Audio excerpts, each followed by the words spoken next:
Greetings everyone. It's Pastor Maggie Alinane, and I welcome you to our episode today on child sexual abuse CSA.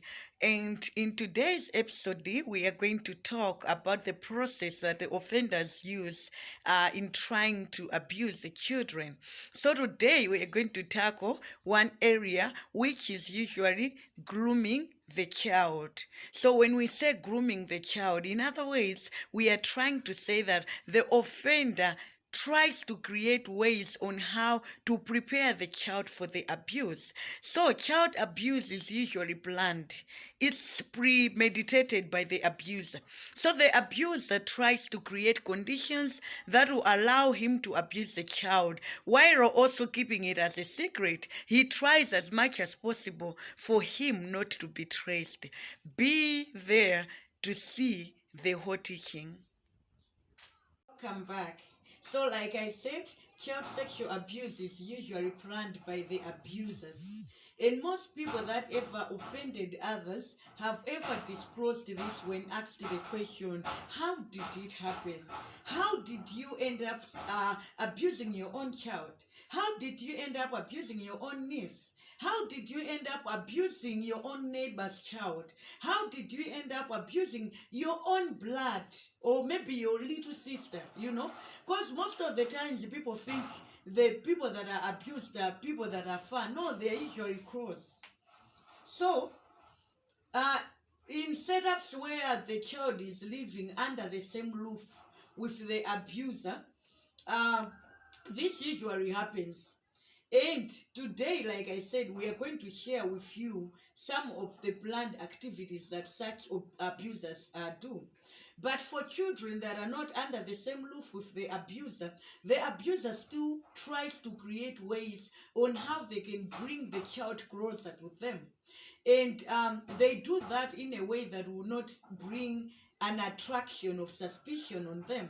So stay tuned so that you learn some of the things that these abusers do in planning, in grooming the child for the abuse. See you. Yeah, so continuing, today we are going to tackle 3 planned activities that most abusers use to prepare or to groom the child or the children for the abuse. So the first one is bedtime. For many people that have ever offended or they have ever abused a child, if it's a father, a stepfather, an uncle, if they live under the same roof, they prioritize this time of putting the child to bed, because most of the times in the evening, the mother or the guardian, they are busy maybe preparing for some school stuff for the same child for the following day. Sometimes they may be cooking or they may be ironing or doing something. So the abusers usually take this as an advantage to say that let me capitalize on the bedtime, because already it means they are in an isolated place with the child.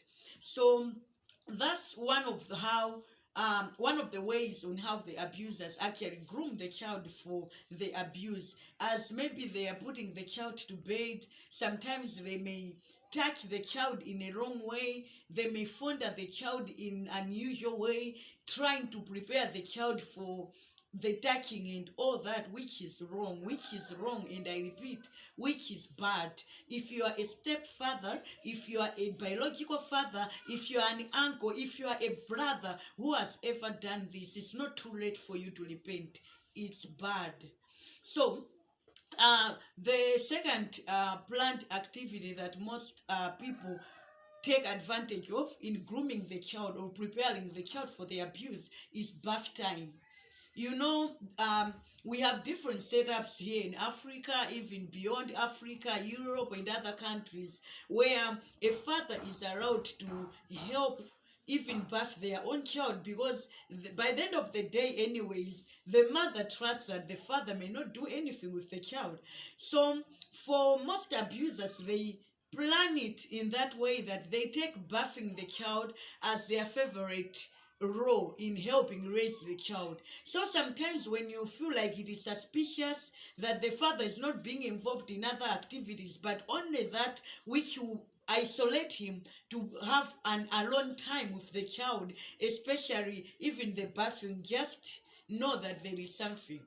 And I want to give a disclaimer, it's not always like that, but in most cases it happens like that. So when the father is bathing the child, the uncle is bathing the child, the stepfather is bathing the child, they take that as an opportunity for them to end up abusing the child. Why? Because by the end of the day, the child is made vulnerable. They can touch their body, they touch them in a way that the child may not even sense that it is wrong, because they are not yet fully developed to perceive that. You see? And the last planned activity that grooms a child in being abused in most cases is showing special attention. If you are in a household where, let's say, there are five kids, and then the father, the uncle, or the stepfather, or whosoever male figure is showing that special attention to this child, like buying gifts, maybe putting them on their lap, like appreciating them in a suspicious way, just to know that it's also a process of the abuser trying to groom the child, so that the child feels like they are special, they feel like they are loved most by the uncle, so that when they want to do the abuse, the child will think it's a normal thing, and this is bad. So in today's episode this week, this is where we end. And in the next episode, be on the lookout, because we are going to bring many other things that most abusers use in grooming the child for the abuse. It's important that you, as a parent, as a guardian, as a leader in church or wherever, you know about these things, so that we fight the abuse together. It is very long. It is very wrong. And if you are watching me right now, and you know you have ever abused someone, and you are struggling with guilty conscience as you are watching this, reach out to us through the numbers on our logo in the video, so that we help you with the process. Thank you. See you next time.